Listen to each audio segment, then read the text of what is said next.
নবী সাল্লাল্লাহু আলাইহি ওয়াসাল্লাম তিনি আপনার একদিন বসে আছেন, এমন সময় হঠাৎ করে সাইয়্যিদুল মালায়েকা হযরত জিবরাইল আলাইহিস সালাম তিনি আপনার উপস্থিত হলেন। কাঁপতে উপস্থিত হয়েছেন। আল্লাহ রাসূল সাল্লাল্লাহু আলাইহি ওয়াসাল্লাম তিনি আপনার বলছেন, ওগো জিবরাইল, এইভাবে কাঁপতে আজকে আমার কাছে আসছে কারণ থেকে একবার বলো। জিবরাইল আলাইহিস সালাম তিনি আপনার বলছেন, ইয়া রাসূলুল্লাহ, ইয়া হাবিবাল্লাহ, সবেমাত্র জাহান্নামকে পরিদর্শন করে আসলাম। আল্লাহ রাসূল সাল্লাল্লাহু আলাইহি ওয়াসাল্লাম তিনি আপনার বলছেন, জিবরাইল, জাহান্নামের মধ্যে কি কি তুমি দর্শন করলে একবার বলো। আমার জিবরাইল আলাইহিস সালাম তিনি আপনার বলতেছেন, ইয়া রাসূলুল্লাহ, ইয়া হাবিবাল্লাহ, ওই জাহান্নামের ভিতরে আদম আলাইহিস সালাতু ওয়াস সালামের উম্মতকে দর্শন করলাম, শীস আলাইহিস সালামের উম্মতকে দর্শন করলাম, ইব্রাহিম আলাইহিস সালামের উম্মতকে দর্শন করলাম, ইসমাঈল আলাইহিস সালামের উম্মতকে দর্শন করলাম। এইভাবে আগে আপনার বলতে আরম্ভ করলেন। আল্লাহ রাসূল সাল্লাল্লাহু আলাইহি ওয়াসাল্লামের পূর্বে হযরত ঈসা নবী আলাইহিস সালাতু ওয়াস সালামের নাম নেওয়ার পরে হযরত জিবরাইল আলাইহিস সালাম তিনি যেন আপনার খামোশ হয়ে গেছেন, চুপ হয়ে গেছেন, আর আগে কোনো কথা বলছেন না। আমার দয়ার নবী সাল্লাল্লাহু আলাইহি ওয়াসাল্লাম বলছেন, জিবরাইল, এ ব্যাপার আমার উম্মতকে তুমি জাহান্নামের মধ্যে দেখেছো নাকি একবার বলো। জিবরাইল আলাইহিস সালাম কোনো কথা আপনারা বলছেন না। আমার দয়ার নবী রাহমাতুল লিল আলামিন নবী আমার বলতেছেন, জিবরাইল বলো, আমার উম্মতকে কি তুমি জাহান্নামের মধ্যে দর্শন করেছো দেখেছো একবার বলো। জিবরাইল আলাইহিস সালাম বলছেন, ইয়া রাসূলুল্লাহ, ইয়া হাবিবাল্লাহ, ওগো নবীজি,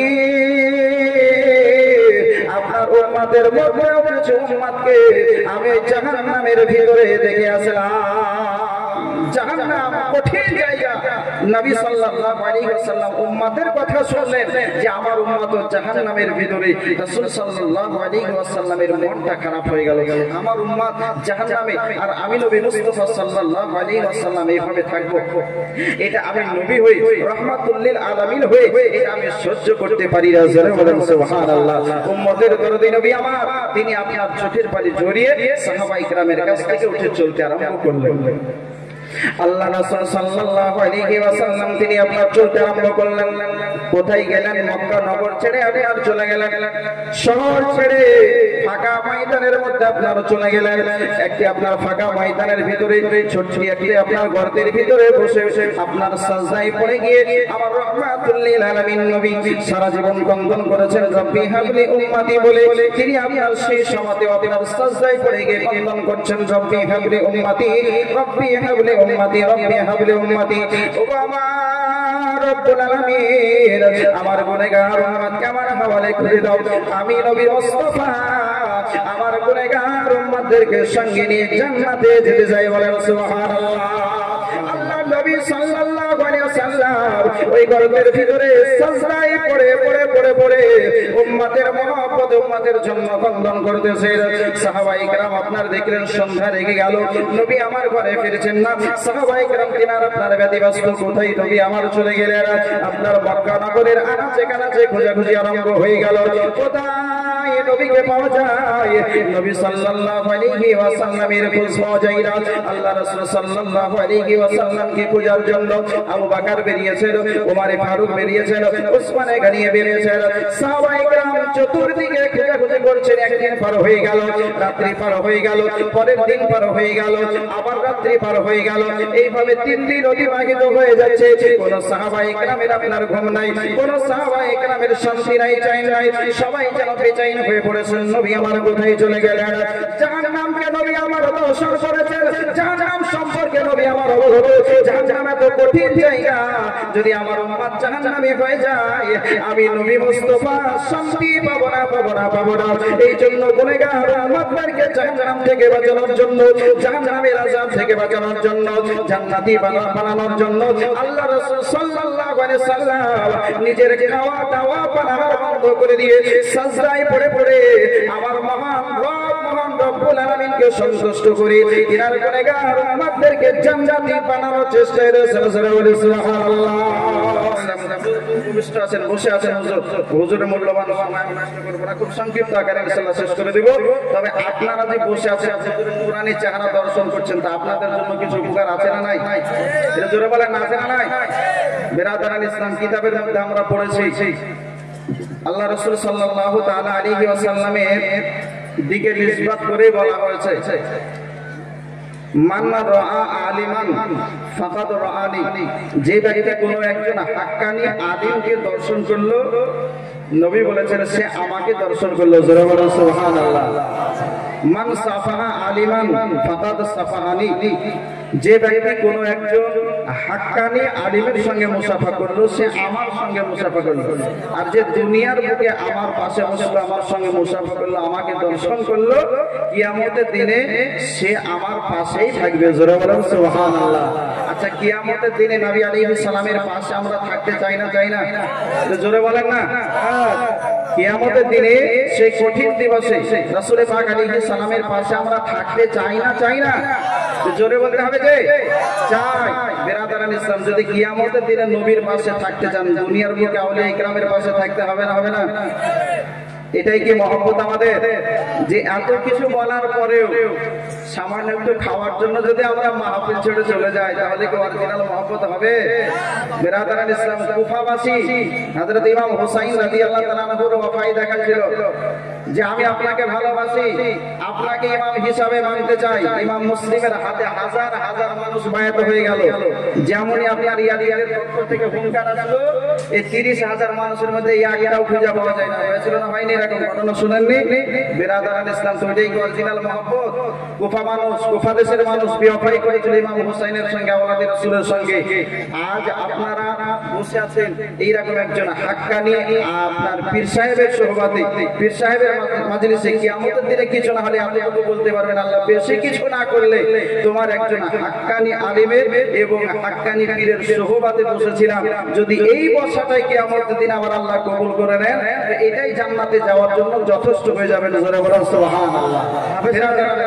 হুসাইনি মুসলমান সব সামনে চলে এসেছে, আপনি ছেড়ে দিবেন। বেরাদারান মিল্লাত ইসলামিয়া, রাসূল কায়নাত সাল্লাল্লাহু তাআলা আলাইহি ওয়াসাল্লামের কথা বলতেছিলাম। আল্লাহ রাসূল সাল্লাল্লাহু আলাইহি ওয়াসাল্লাম করতে পড়ে আপনার উম্মতের জন্য কন্দন করছেন, রব্বি হাবলি উম্মতি, রব্বি হাবলি উম্মতি। আয় আল্লাহ, আমার গুনাহগার উম্মতকে আমার হাওয়ালে করে দাও, আমি নবী মুস্তাফা আমার গুনাহগার উম্মতদেরকে নিয়ে জান্নাতে চলে যেতে চাই। জোরে বলেন সুবহানাল্লাহ। আবু বকর সিদ্দিক রাদিয়াল্লাহু তাআলা আনহু, হযরত উমর রাদিয়াল্লাহু তাআলা আনহু, উসমান রাদিয়াল্লাহু তাআলা আনহু, এই রকম বিশিষ্ট সাহাবায়ে কেরাম দিনার আপনার 3 দিন ধরে খোঁজাখুঁজি করছেন। কোন সাহাবীর বাড়িতে কোন রকমের উনুন জ্বলেনি, খাবার তৈরি হয়নি। বাচ্চা বাচ্চা শিশু সাহাবায়ে কেরাম দিনারা আপনার নাবি করছেন। জোরে বলেন সুবহানাল্লাহ। সবার মুখে একটাই কথা বলতে চাই, আমার রাসূল সাল্লাল্লাহু আলাইহি ওয়াসাল্লামকে কোথায় পাওয়া যাবে, কোথায় গেলে দেখতে পাবো? আল্লাহ রাসূল সাল্লাল্লাহু আলাইহি ওয়াসাল্লামকে না দেখলে মনে শান্তি হয় না, নবী আলাইহিস সালামকে দেখতে না পেলে চैन পাই না, আমরা সুকুন পাই না। খিদা লাগলেও আমরা নবীকে দেখলে খিদার কথা ভুলে যাই, পিপাসা লাগলে নবীর কথা, নবীকে দেখলে পিপাসার কথা ভুলে যাই। ওই নবী সাল্লাল্লাহু আলাইহি ওয়াসাল্লামকে 3 দিন হয়ে যাচ্ছে দেখতে পাওয়া যায় না। গোটা মক্কা নগরে আনাচে কানাচে খুঁজলাম, পেলাম না। মক্কা নগর থেকে বাইরে, শহর থেকে আপনার বাইরে, আপনার ফাঁকা ময়দানের দিকে আপনার রওনা হয়েছে। সাহাবায়ে কেরাম রাখাল বাখানদেরকে ধরার পরে জিজ্ঞেস করতেছেন, বলো বলো আমাদের নবী সাল্লাল্লাহু আলাইহি ওয়াসাল্লামকে কি তোমরা একবার দেখেছো? বলো। রাখালের আপনার বলতেছে, শোনো গো, কাকে আজকে নবী বলছো? নবী কাকে বলছে সেটা তো বলতে পারবো না, তবে আজকে মনে হচ্ছে কে যেন এইদিকে বসে বসে এই দিক থেকে টুকরে টুকরে কে যেন কন্দন করতেছে, তার কন্দনের আওয়াজটা ভেসে আসছে। আজ 3 দিন থেকে আমাদের বকরি ছাগল গুলো পর্যন্ত পানার বন্ধ করে দিয়েছে। ওই কান্নার আওয়াজের সঙ্গে তাল মিলিয়ে তারাও যেন খাবার দাবার বন্ধ করে দিয়েছে। সুবহানাল্লাহ। নবীকে আজকে দুনিয়ার মানুষ, কুপায় মানুষ কিছু আপনার চিনতে পারল না, কিন্তু বনের হরিণী, বনের আপনার মনে করেন হিংস্র পশু, আপনার এই ছাগল পাগল, তারা কিন্তু নবীকে চিনল, নবীকে জিনিস। কিন্তু মানুষের মধ্যে কিছু মানুষ তারা আজকে সেই নবীকে চিনতে না পেরে নবীর অবমাননা করছে। কেউ আজকে স্ট্যান্ডার্ড ভাবে পর্দা সেজে, আলিম সেজে, মৌলভী সেজে ইমানদারদের ইমানকে হরণ করছে। কেউ বলছে নবী আলাইহিস সালাম কাউবয়, বলেছে না, বলে না? একটা আপনার স্ট্যান্ডার্ড বক্তা, ফেমাস বক্তা, সে বলছে নবীকে কাউবয়। জোরে বলেন না নাউজুবিল্লাহ। বিরাদারান ইসলাম, কাউবয় এই কথাটার বাংলা মানে কি? কাউবয় এটা ইংরেজি কথা। কাউবয় মানে গরুর রাখা। কাউ মানে কি? কাউ মানে গরু। তো কাউবয় মানে গরুর রাখাল। কোন কিতাবে কোন হাদিসে কোন মুহাদ্দিসিনগণ এইরকম আপনার লেখেননি যে জিন্দেগিতে কোনদিন নবী আমার গরু চড়িয়েছে। শুনেছেন কোনদিন? না, জীবনে কোনদিন শুনেননি। স্ট্যান্ডার্ড ভাবে মানুষের ঈমানকে হরণ করছে, ঈমানকে নষ্ট করছে। বলছে নবী আলাইহিস সালাম ছিল কাউবয়। নাউজুবিল্লাহি মিন যালিক। বিরাদারান মিল্লাত ইসলামিয়া, রাসূল সাল্লাল্লাহু আলাইহি ওয়াসাল্লাম ছাগল নিয়ে ময়দানে গিয়েছিলেন, কিন্তু রাসূল আলাইহিস সালাম ছাগল রাখালের মতন চড়াননি। ছাগল নিয়ে ময়দানে গিয়েছেন, ময়দানে ছেড়ে দিয়েছেন, ছাগল আপন কাজ করেছে। নবী আলাইহিস সালাম তিনি আপনার নিজের কাজ করেছেন, আল্লাহর ইবাদত করেছেন, আল্লাহর আরাধনা করেছেন। জোরে বলেন সুবহানাল্লাহ। ছাগল নিয়ে ময়দানে গেলেন কেন? মুসা আলাইহিস সালামের সুন্নাত পালন করার জন্য। জোরে বলেন সুবহানাল্লাহ। কি বোকা মৌলভী বলছেন নবীকে কাউবয়, জিন্দেগিতে কোনদিন নবী আমার গরু চড়াননি, আর এই বলছে কাউবয়। বিরাদারানে মিল্লাত ইসলামিয়া, রাসূল সাল্লাল্লাহু আলাইহি ওয়াসাল্লাম বসে বসে কন্দন করছেন, সাজদায় পড়ে পড়ে। সাহাবায়ে কেরাম ব্যতিব্যস্ত, রাখালদের কথা যখন শুনেছেন তিনারা আপনার একদম অ্যাকসেপ্ট করে নিয়েছেন, বুঝে গিয়েছেন, তিনাদের একদম ইয়াকিন হয়ে গেছে উনি হচ্ছেন শেষ জামানার পয়গম্বর, উনি হচ্ছেন রাহমাতুল লিল আলামিন নবী। বুঝতে পেরে গেছে যে তিনাকে ছাড়া বা তিনার কন্দন ছাড়া অন্য কোনো মানুষের কন্দনের কারণে এই ছাগলগুলো পানাহার ছেড়তে পারে না। জোরে বলেন না সুবহানাল্লাহ। দয়া নবী বিনে প্রাণ বাঁচে না, একবার দেখাও না আমায়। দয়া রাসূল বিনে প্রাণ বাঁচে না, একবার শোনাও না আমায়। ওরে মরো আরে বলে তোরে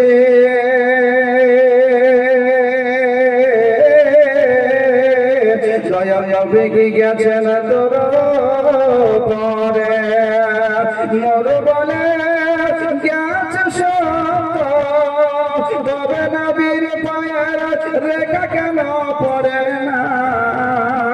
দয়া নবী বিনে প্রাণ বাঁচে না, একবার দেখাও না আমায়। দয়া রাসূল বিনে প্রাণ বাঁচে না, একবার শোনাও না আমায়। ওরে রাখাল আরে শোনো তো ভাই,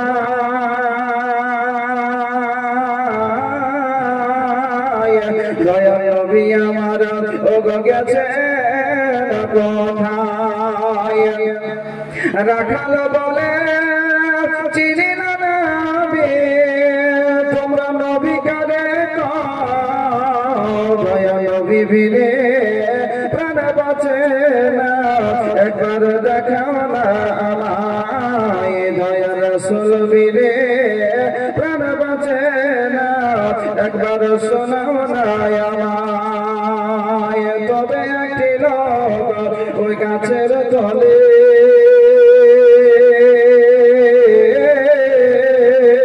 সাজদায় পড়ে ওগো শুধু কান্না করে।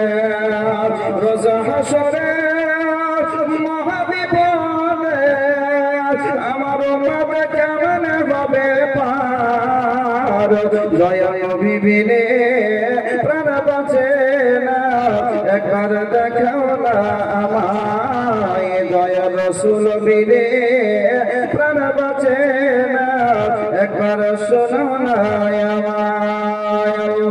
আল্লাহুম্মা সাল্লি আলা সাইয়্যিদিনা মাওলানা মুহাম্মাদ ওয়া আলি সাইয়্যিদিনা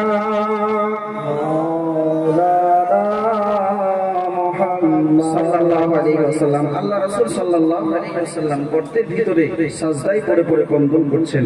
আবু বকর সিদ্দিক রাদিয়াল্লাহু তাআলা গেলেন, দেখছেন যে হ্যাঁ রাসূল আলাইহিস সালাম তিনি সাজদায় পড়ে কন্দন করছেন। আবু বকর সিদ্দিক বলছেন, ইয়া রাসূলুল্লাহ, ইয়া হাবিবাল্লাহ নবী গো, আপনি সাজদা থেকে মাথা ওঠান। আজ 3 দিন হয়ে গেল মক্কা মদিনার মানুষ, আপনার ভক্ত, আপনার আশিক সাহাবায়ে কেরাম, বাচ্চা বাচ্চা ছেলেরা, তারা পর্যন্ত আজ 3 দিন থেকে খাবার খায় নাই আপনার মহব্বতে। জোরে বলেন সুবহানাল্লাহ। আপনি মাথা উঠে নেন, আমি আবু বকর কথা দিচ্ছি আমার জীবনে যত নেকি করেছি সমস্ত নেকি আপনার উম্মতের জন্য দান করে দিলাম। জোরে বলেন সুবহানাল্লাহ। কিন্তু রাসূল আলাইহিস সালাম এখনো কন্দন করেই যাচ্ছেন, রব্বি হাবলি উম্মতি, রব্বি হাবলি উম্মতি।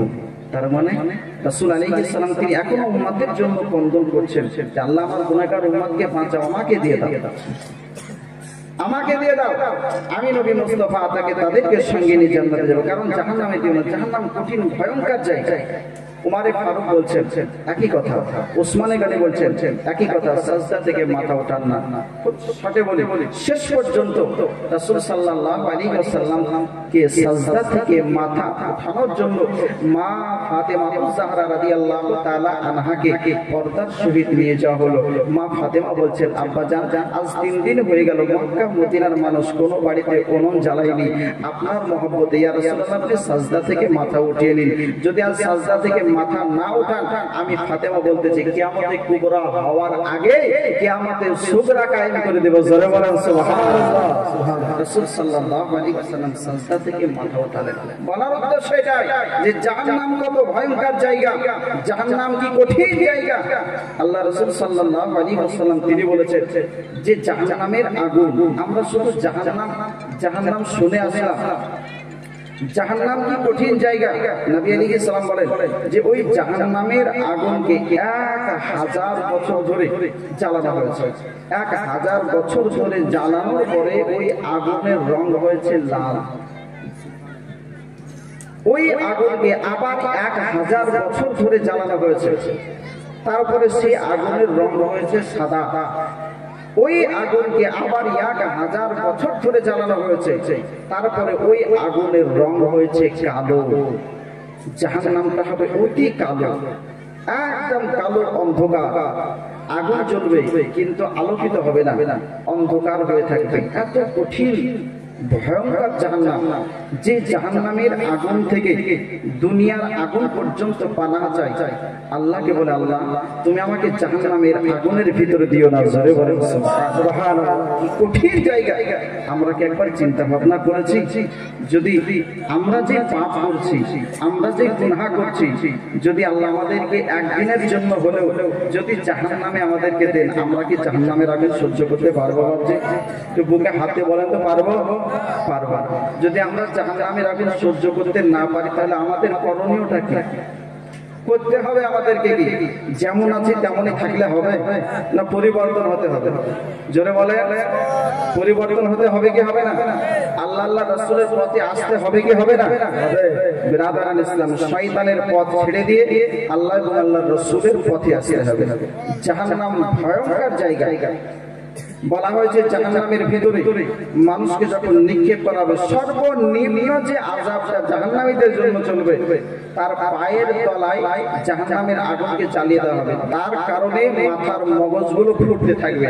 একটা উনুনের উপরে হাঁড়ি চাপিয়ে দিয়ে, হাঁড়িতে পানি থাকলে যেমন পানিটা আপনার একদম টকবক করে ফুটতে থাকে, এইরকম আপনার হবে মগজটা ফুটতে থাকবে। ওই মানুষটা ভাববে যে শুধুমাত্র আমাকেই হয়তো সর্বশ্রেষ্ঠ আযাবটা হচ্ছে, সবচাইতে বড় আযাব আমার জন্য হচ্ছে, কিন্তু এটা হলো সবচাইতে নিম্ন আযাব। যদি নিম্ন আযাবের আকৃতি যদি এরকম হয়, নিম্ন আযাবের সাজা যদি এত কঠিন হয়, তো যার জন্য কঠিন থেকে কঠিনতম সাজা হবে, সে কতটা ভাববে? একবারই কোনো ভাব করেছেন? বিরাদারান ইসলাম, আসুন, জাহান্নাম কঠিন জায়গা। জাহান্নাম থেকে আমার আল্লাহ একাধিক জায়গায় বাঁচার কথা বলেছেন, কারণ জাহান্নামের জ্বালানি অন্য কিছু হবে না। আমার আল্লাহ বলেন ওয়াকুদুহান নাস ওয়াল হিজারা উইদ্দাত লিল কাফিরিন। আল্লাহ পাক রব্বুল আলামিন বলেন জাহান্নামের ইন্ধন, জাহান্নামের জ্বালানি, জাহান্নামের লোকে হবে মানুষ আর পাথর। বাবজি আমার, আপনার আমার মতন মানুষই জাহান্নামের জ্বালানি হবে। যাদেরকে, যে সমস্ত মানুষকে জাহান্নামে নিক্ষেপ করা হবে, তারা পিপাসায় পিপাসিত হবে। আল্লাহর কাছে, ফেরেশতাদের কাছে বলবে, হে আল্লাহ ফেরেশতা একটু পানি দাও, বড় পিপাসা লেগেছে, পিপাসা লেগেছে, একটু পানি দাও। হাজার হাজার বছর পার হয়ে যাবে, এই আওয়াজটার দিকে কর্ণপাত করবেন না সাহাবা ফেরেশতাগণ। তারপরে যখন কর্ণপাত করবেন, এই পানি পৌঁছাতে হাজার হাজার বছর পার হবে। ওই পানিটা নিয়ে যখন মুখের কাছে নিয়ে আসবে, পানিটা এতটাই গরম হবে, হাদিস শরীফের মধ্যে এসেছে পানির গরমের তাপে, তার ভাপে তার এই চেহারা চামড়াটা গলে আপনার ঝলসিয়ে যাবে। বাবজি আমার, কঠিন জায়গা হচ্ছে জাহান্নাম, কঠিন শাস্তির জায়গা হচ্ছে জাহান্নাম। আর এই জাহান্নামের জ্বালানি হচ্ছে মানুষ। আপনার আমার কর্ম যদি ভালো না হয়, কর্ম যদি ভালো না হয়, আল্লাহর পথে যদি না চলে, রাসূলের পথে যদি না চলে, আমাকেও তো জাহান্নামে যেতে হবে। জাহান্নামের আযাব সহ্য করতে পারবো তো? একবার কি ভেবেছেন? ঠান্ডা মাথায় বিছানায় শুয়ে শুয়ে ভাববেন যে জাহান্নামের আযাব থেকে বাঁচবো নাকি জাহান্নামের আযাব গ্রহণ করব? কোনটা পথ আপনি গ্রহণ করবেন? যদি জাহান্নামের আগুন থেকে বাঁচতে চান, মসজিদমুখী হন, নামাজ পড়ুন, আল্লাহর ইবাদত বান্দেগী করুন, সত্য কথা বলুন, পীর মুর্শিদের সঙ্গে সংস্পর্শ রাখুন, তাদের সঙ্গে সম্পর্ক রাখুন, ঈমান আকীদা ঠিক থাকবে। জাহান্নামের জ্বালানি থেকে আল্লাহ যদি চান আমাদেরকে হেফাজত করবেন। আল্লাহর কাছে দোয়া করব আল্লাহ আমাদের সকলকে যেন হেফাজত করেন। সবাই বলেন আমিন। বিরাদারানে মিল্লাত ইসলামিয়া। যাই হোক, এখন আমার আলোচনা শেষ করে দেব। হুজুর কিবলা দোয়া করবেন। আপনাদেরকে বলবো, অনুরোধ এতটুকুই, যাদের জন্য এত কিছু করছেন, আজ সংসারের ময়ায়, দুনিয়ার ময়ায়, বিবি বাচ্চার ময়ায় নিজের আখিরাতকে বলে ভুলে আছেন, তাই তো? সারা জীবন আপনি কাজ করছেন, সকাল থেকে সন্ধ্যা পর্যন্ত অক্লান্ত পরিশ্রম করছেন। আপনি আমি সবাই করছি কি করছি না? কেন? নিজের স্ত্রীর মুখে হাসি ফোটানোর জন্য, ছেলে মেয়ের মুখে হাসি ফোটানোর জন্য। তাই তো নাকি? এখনই যদি শ্বাসটা বেরিয়ে যায়, যদি বলে যে জসিমউদ্দিন আর নাই, ইন্তেকাল করেছে, আপনার জন্য কে কন্দন করবে? ভুল বলছেন না তো? বাড়ি ভর্তি মানুষ কন্দন করে, করে না? কন্দন করে না? করে না? বিবি বাচ্চা ছেলে মেয়ে সবাই তো কন্দন করে, করে না? সবাই কন্দন করে। কার জন্য কান্না করে গো? যে মরলো তার লেগে? যে মারা গেল তার জন্য কেউ কান্না করে দেখেছেন? আচ্ছা, যে কান্না করে বা যারা কান্না করে তাদের কান্নার ধরনটা কি থাকে?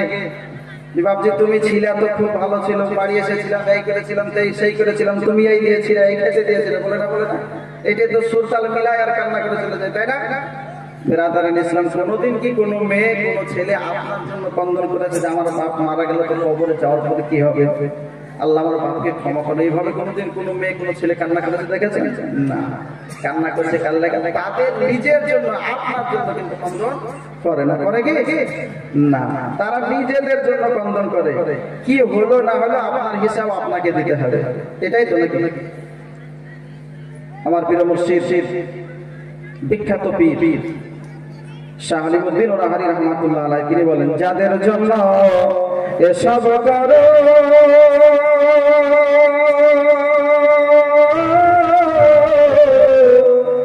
ভেবে দেখো মান কেউ নাই কারো রে।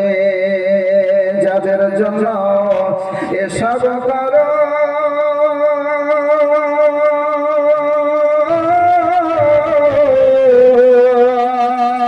ভেবে দেখো মান কেউ নাই কারো রে। এখন না বুঝে বুঝবে তুমি, এখন না বুঝে বুঝবে তুমি, যেদিন পড়বে রে কাফন,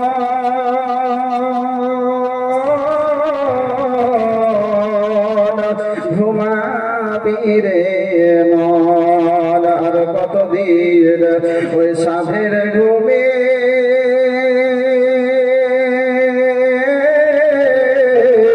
ঘুমাবি রে মন। আর কতদিন এভাবে বলে থাকবেন? নিজের জন্য একটু ভাবুন যে যা কিছু করতে হবে নিজের জন্য কিছু করতে হবে। যেমন দুনিয়াবি কাজ করার জন্য সময় বের করতে পেরেছে, নিজের কাজ করার জন্য সময় বের করতে পারা যাবে যদি চেষ্টা থাকে, তাই না? চেষ্টা থাকলে উপায় হয়। বিরাদারান ইসলাম, অনুরোধ করবো আপনাদেরকে যে নিজের জন্য কিছু করুন। আচ্ছা বলেন তো, আগামী কাল থেকে কি কি নামাজ পড়বেন? বলেন ইনশাআল্লাহ নামাজ পড়বো। হাত তুলেন, বলেন ইনশাআল্লাহ নামাজ পড়বো। বিরাদারান ইসলাম, আজ যদি ওয়াদা করেন পীর সাহেব হুজুর কিবলার সম্মুখে, এটাই কিয়ামতের দিনে সাক্ষী থেকে যাবে যে জালসা করে কমসে কম কয়েকজন নামাজি বেড়েছে, কয়েকজন নামাজি বেড়েছে। নামাজ ধরুন, জালসা করুন, মিলাদ মাহফিল করুন, ভালো কথা, কিন্তু তার সঙ্গে সঙ্গে ঈমানের সঙ্গে সঙ্গে আমলটাও বাড়ান। নামাজ পড়ুন, সঠিক পথে চলুন, ভালো কাজ করুন, আল্লাহ রাসূলের পথে চলুন।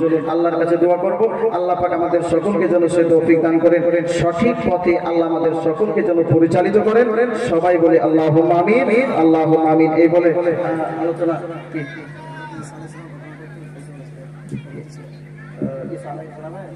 সুবহানাল্লাহ।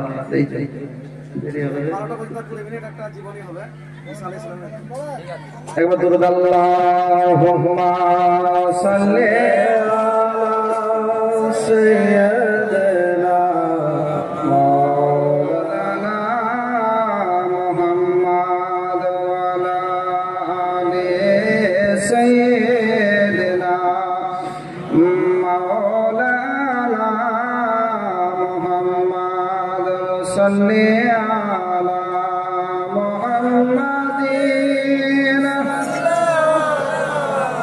मुहम्मद हरदम ज़बान से निकालो पाक नामे मुहम्मद हरदम ज़बान से निकालो शफीआना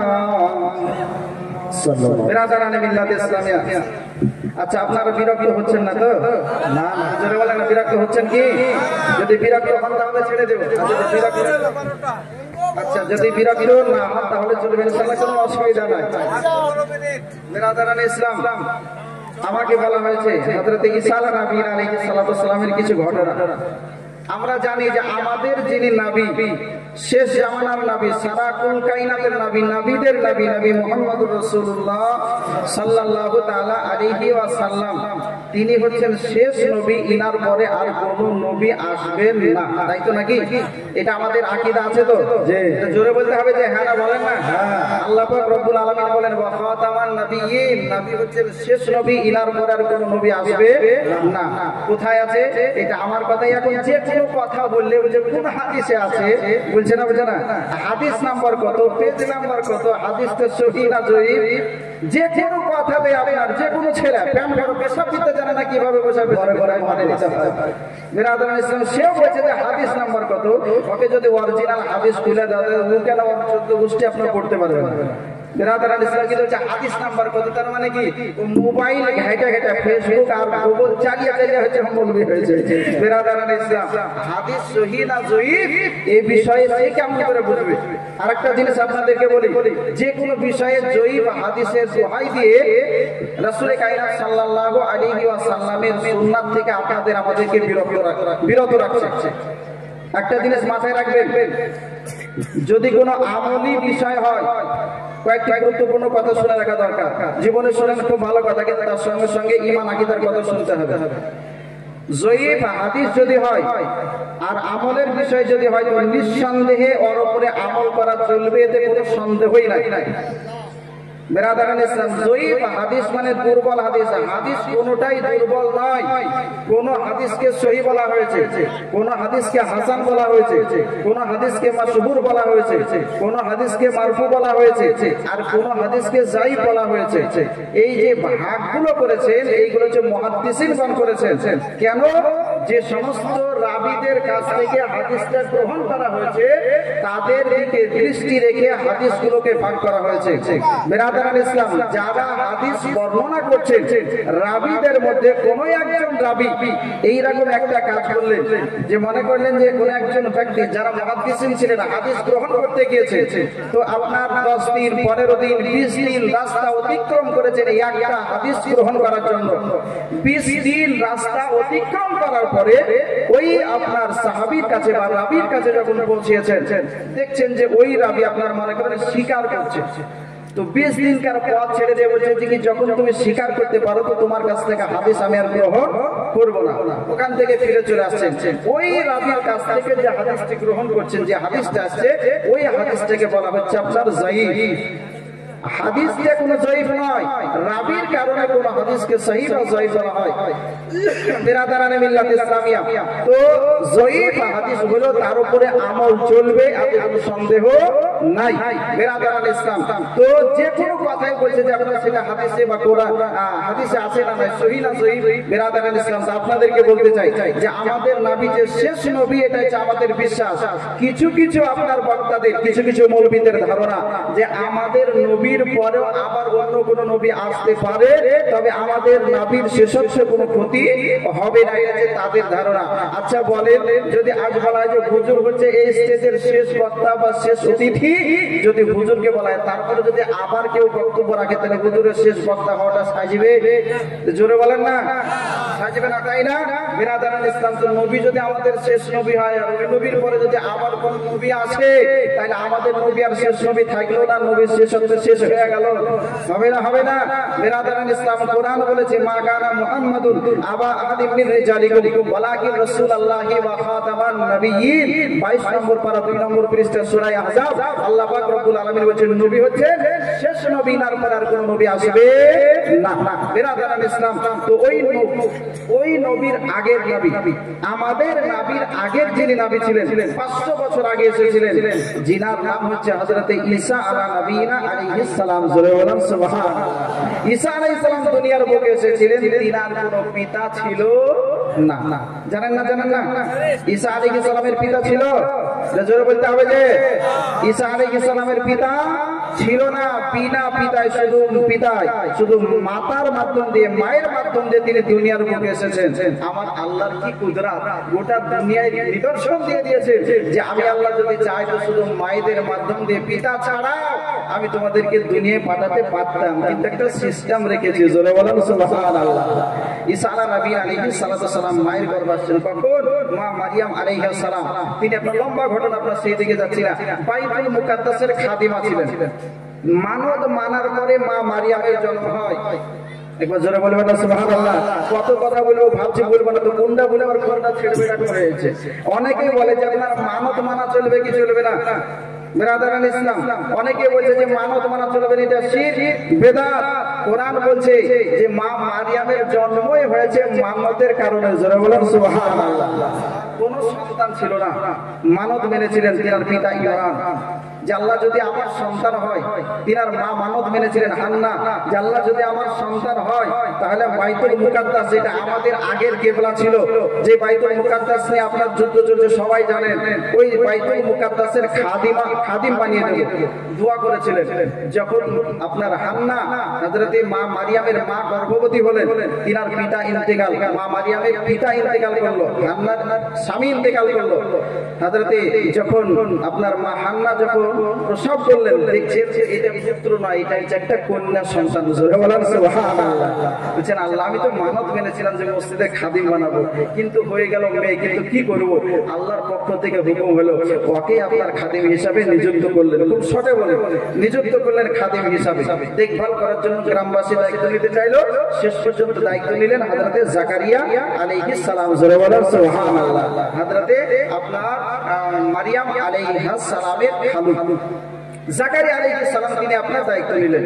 শেষ পর্যন্ত তিনার জন্য একটা হুজরা তৈরি করে দেওয়া হলো। সাবালিকা যখন হয়েছে, যখন সাবালিকার আলামত নিদর্শন যখন দেখতে পেয়েছে, তিনি আপনার গোসল করে পবিত্র হয়ে গোসলখানা থেকে বেরোবেন। এমন সময় আল্লাহর পক্ষ থেকে জিবরাইল আলাইহিস সালাম আসার পরে হাজির। জোরে বলেন সুবহানাল্লাহ।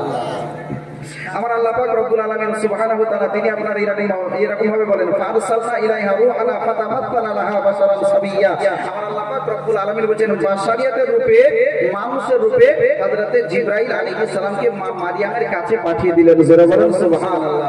হযরতে মা মারিয়াম আলাইহিস সালাম তিনি আপনার দেখার পরে বড় আশ্চর্য হয়ে গেলেন এবং ভয় হয়েছে, আমি একজন এইরকম কুমারী, আমি একজন এইরকম মেয়ে, জিন্দেগিতে কোনোদিন আমাকে কোনো পুরুষ স্পর্শ করেনি, আমি কোনো পুরুষের সম্মুখীন হইনি। আজকে তুমি কি আমার সম্মুখে আসলে? বলো বলো বলো, আমার কাছ থেকে দূরে সরে যাও, আমার কাছে আসবে না, আসবে না। হযরত জিবরাইল আলাইহিস সালাম তিনি আপনার বললেন ও মারিয়াম, তুমি টেনশন করবে না, চিন্তা করবে না, আমি অন্য কেউ নয়, আমি আল্লাহ পাক রব্বুল আলামিনের পক্ষ থেকে, আমি আল্লাহর ফেরেশতা সাইয়্যিদুল মালায়েকা জিবরাইল এসেছি। সুবহানাল্লাহ। আমার আল্লাহ পাক রব্বুল আলামিন বলেন জিবরাইল আলাইহিস সালামকে এভাবে আপনার পাঠিয়ে দিয়েছেন ফারসালনা ইলাইহা রূহানা ফাতামাত্তালা লাহা বাশারান সামিয়্যা ক্বালাত ইন্নী আউযু বিররহমানি মিনকা ইন কুনতা তাকিয়্যা ক্বালা ইন্নামা আনা রাসূলু রাব্বিক লিআহাবা লাকি গুলামান যাকিয়্যা। হযরতে জিবরাইল আলাইহিস সালাম বলছেন মারিয়াম তুমি ভয় পাবে না, পাবে না, পাবে না, আমি হলাম আল্লাহর ফেরেশতা জিবরাইল, আমি তোমাকে একটি পুত্র সন্তান দান করার জন্য তোমার কাছে এসেছি। সুবহানাল্লাহ। মারিয়াম আলাইহিস সালাম বলছেন ও আল্লাহর ফেরেশতা ফেরেশতা জিবরাইল, আজ আমার সন্তান হবে, আমার তো বিবাহ হয়নি, কোন মানুষ কোন পুরুষ আমাকে স্পর্শ করেনি, আর যদি আমার এরকম সন্তান হয়ে যায় গোটা এলাকার মানুষ আজকে আমার জন্য বদনাম করবে, পরীক্ষা করবে, কেমন করে সহ্য করব। হযরতে জাকারিয়া হযরতে মারিয়াম আলাইহিস সালামকে জিবরাইল আলাইহিস সালাম বলছেন, ওগো মারিয়াম, এই জন্য তোমাকে টেনশন নিতে হবে না, আমার আল্লাহ এর ফয়সালা করে দেবেন। সুবহানাল্লাহ। হযরতে মা মারিয়াম এইভাবে বলছেন, ক্বালাত আন্না ইয়াকুনু লি গুলাম ওয়া লাম ইয়ামসাসনি বাশার ওয়া লাম আকু বাগিয়া, কোন পুরুষ আমাকে স্পর্শ করেনি। ওয়ালা কাযালিকা রাব্বুক হুয়া আলাইয়া হাইয়্যিন ওয়া লিনাজআলাহু আয়াতাল লিন-নাস ওয়া রাহমাতান মিন্না ওয়া কানা আমরান মাকদিয়া। এইভাবে আমার আল্লাহ পাক রব্বুল আলামিন সুবহানাহু ওয়া তাআলা হযরতে মা মারিয়ামের ঘটনাটা সূরা আপনার মারিয়ামের মধ্যে, হযরতে মা মারিয়ামের নামে কোরআনের মধ্যে একটি সূরা নাযিল করেছেন মারিয়াম। এই মারিয়াম সূরার মধ্যে সম্পূর্ণ বিশ্লেষণ বা আপনার বিস্তারিত ভাবে আলোচনা করেছেন। আমার মা মারিয়াম এইভাবে যখন গর্ভবতী আপনার হয়ে গেলেন, হযরতে জিবরাইল আলাইহিস সালাম ফুঁক দিলেন, পেটে ঈসা আলাইহিস সালাম চলে আসলো। জিবরাইল আলাইহিস সালাম চলে গেলেন, মা মারিয়াম থাকতে আরম্ভ করলেন, ফাহামালাতু ফান্তাবাযাত বিহি মাকানান কাসিয়া। এইভাবে যখন আপনার কি করলেন, একটি করতে করতে গর্ভবতী আপনার হয়ে গেলেন। যখন আপনার ভূমিষ্ঠ সন্তান ভূমিষ্ঠ হওয়ার সময় ঘনিয়ে আসলো, মা মারিয়াম আলাইহিস সালাম তিনি আপনার চিন্তা করছেন, কোথায় যাব, কোথায় যাওয়ার পরে কি করব, কোথায় গেলে আমার ইজ্জত বাঁচবে। মা মারিয়াম বড় টেনশনে রয়েছেন। আমার আল্লাহ পাক রব্বুল আলামিন সুবহানাহু ওয়া তাআলা তিনি আপনার বলছেন, ফাজাআল মাকাদ ইলা জিযইন নাখলা ক্বালাত ইয়া লাইতানি মিতু ক্বাবলা হাযা ওয়া কুনতু নাসিয়াম মানসিয়া। মা মারিয়াম আলাইহিস সালাম কে আমার আল্লাহ পাক রব্বুল আলামিন বলতেছেন, মারিয়াম তোমাকে টেনশন নিতে হবে না, এই এলাকা ছেড়ে ছেড়ে বাইরের দিকে চলে যাও, ফাঁকা ময়দানের দিকে দেখো, ওই দেখো একটি খেজুরের গাছ রয়েছে, ওই খেজুরের গাছের নিচে যাওয়ার পরে তুমি বসে যাবে, ওই জায়গাতে যাওয়ার পরে যা করা দরকার আমি আল্লাহ করে দেবো। বিশ্বসারা আল্লাহ পাক রব্বুল আলামিন সুবহানাহু ওয়া তাআলার কাছে মা মারিয়াম বলতেছেন, এইভাবে মা মারিয়াম আপনার দোয়া করেছিলেন, ইয়া লাইতানি মিতু ক্বাবলা হাযা ওয়া কুনতু নাসিয়াম মানসিয়া। ও রব্বুল আলামিন, আমার স্বামী নাই কিন্তু আমার পেটে সংসার, আজকে যে কাণ্ড আমার ঘটেছে এই সমস্ত কিছু হওয়ার আগে যদি আমি মা মারিয়াম মৃত্যু যদি মারা যেতাম, শেষ হয়ে যেতাম, ক্বাবলা হাযা ওয়া কুনতু নাসিয়াম মানসিয়া, আর মানুষের ব্রেন থেকে যদি আমি মুছে যেতাম যে আমি মারিয়াম নামে কোনো মানুষ ছিল, তাহলে আমার ইজ্জত সংরক্ষিত থাকতো। আমার আল্লাহ বলছেন, মারিয়াম তোমার গর্ভে আমি আল্লাহ সন্তান যখন দিয়েছি, তোমার ইজ্জত আমি আল্লাহ রক্ষা করব। সুবহানাল্লাহ, সুবহানাল্লাহ, বলেন না সুবহানাল্লাহ। মা মারিয়াম আলাইহিস সালাম এই অবস্থায় যখন আপনার খেজুরের গাছের নিচে আপনার বসে গেলেন, সন্তান ভূমিষ্ঠ হলো। ঠিক সময় মতো যখন সন্তান ভূমিষ্ঠ হয়ে গেল, হযরত ঈসা নবী আলাইহিস সালাম দুনিয়ার বুকে আসলেন। মা মারিয়াম আলাইহিস সালামের আপনার শরীরটা দুর্বল হয়েছে, কিন্তু সন্তান ভূমিষ্ঠ হওয়ার পরে কি খেলে শরীরটা সুস্থ হবে? আমার আল্লাহ পাক রব্বুল আলামিন বলেন, ফানাদাহা মিন তাহতিহা আল্লা তাহজানি ক্বাদ জাআলা রাব্বুকি তাহতাকি সারিয়া ওয়া হুযি ইলাইহি বিজিযিল নাখলাতি তুসাফিন আলাইকি রুতাবান জানিয়া।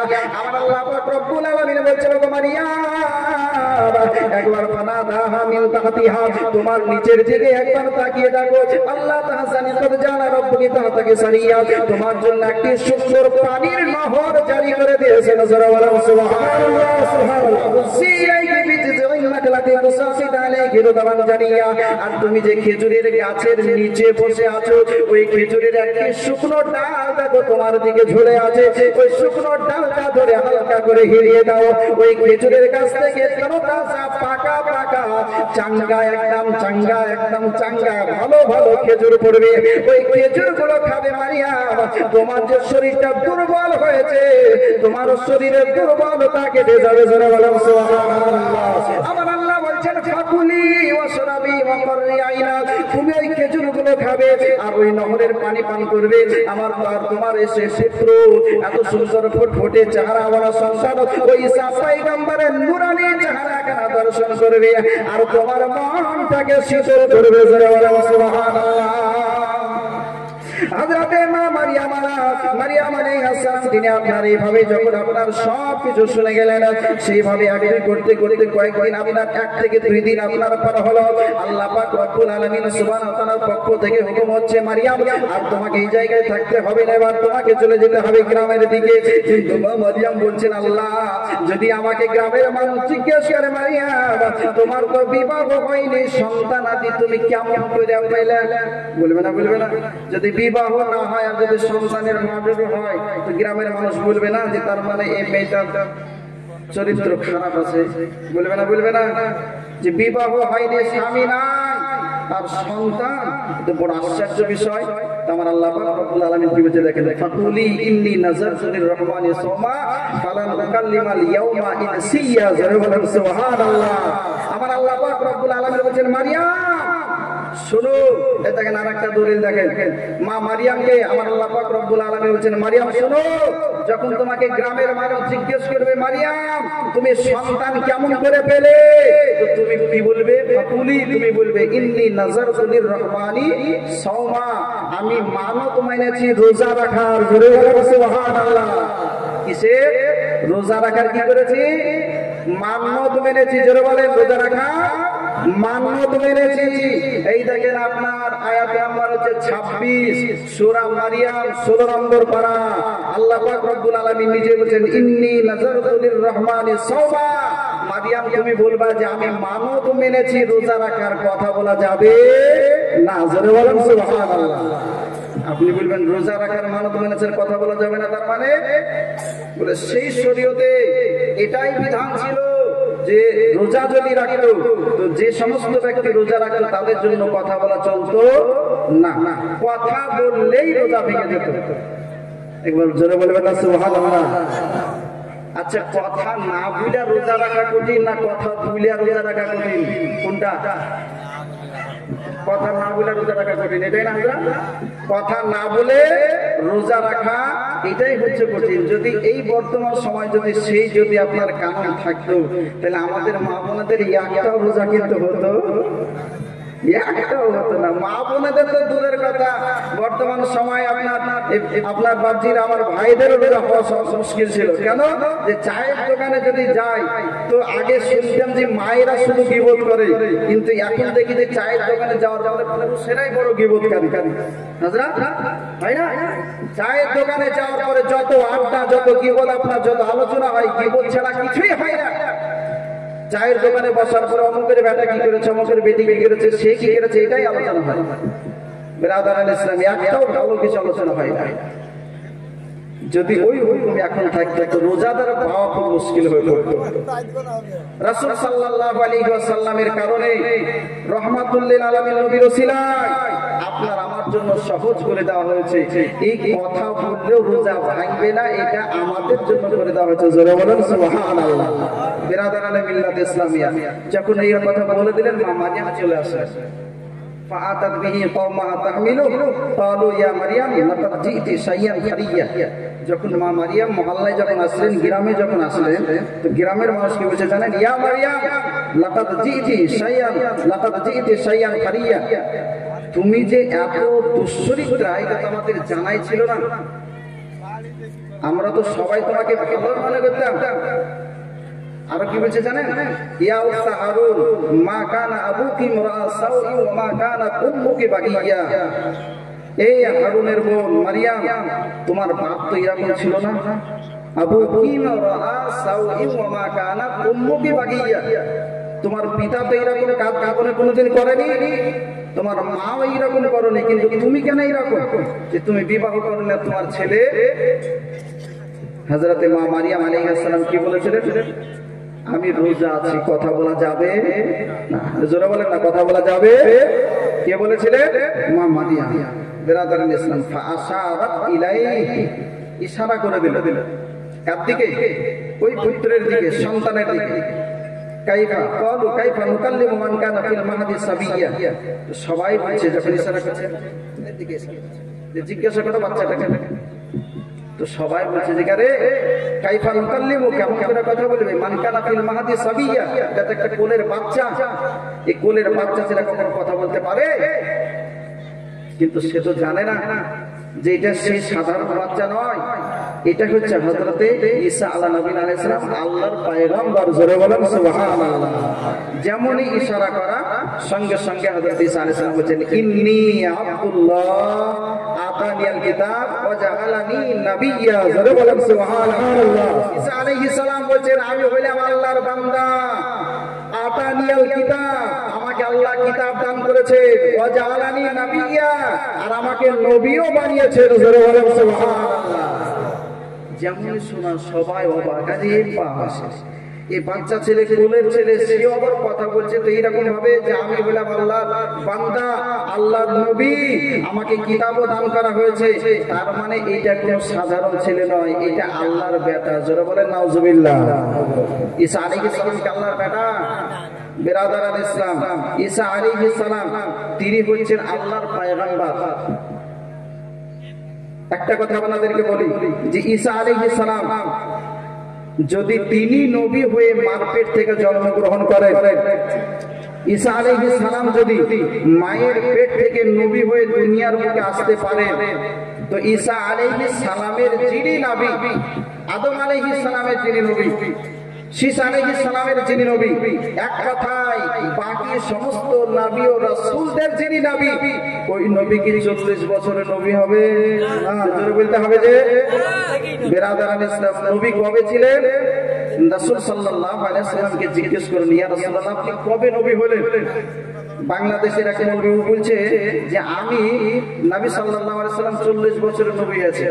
বিরাদারান ইসলাম তো বলছে কোন হাদিসে নাই যে নবী আগে থেকে নবী আছে। যখন আগে দেখিয়ে দিয়েছেন এতদিন পর্যন্ত এই হাদিসটা আমার চোখেই পড়েছিল না, অথচ বুখারীর মধ্যে আছে কুনতু নাবিয়্যা ওয়া আদামু বাইনাল মাই ওয়া তিন, বলে আমি ওই সময়তেই নবী ছিলাম যখন আদম আলাইহিস সালাম মাটি আর পানির মধ্যে মিশ্রিত অবস্থায় ছিল। যারা বলেন সুবহানাল্লাহ। বিরাদারান মিল্লাত ইসলামিয়া বলতে চাই যে ঈসা আলাইহিস সালাম তিনি নবী হয়ে দুনিয়ার বুকে এসেছেন। আমাদের নবী আদম আলাইহিস সালামের পূর্বেও তিনি নবী ছিলেন, এখনো নবী আছেন, কিয়ামত নবী থাকবেন। জোরে বলেন সুবহানাল্লাহ।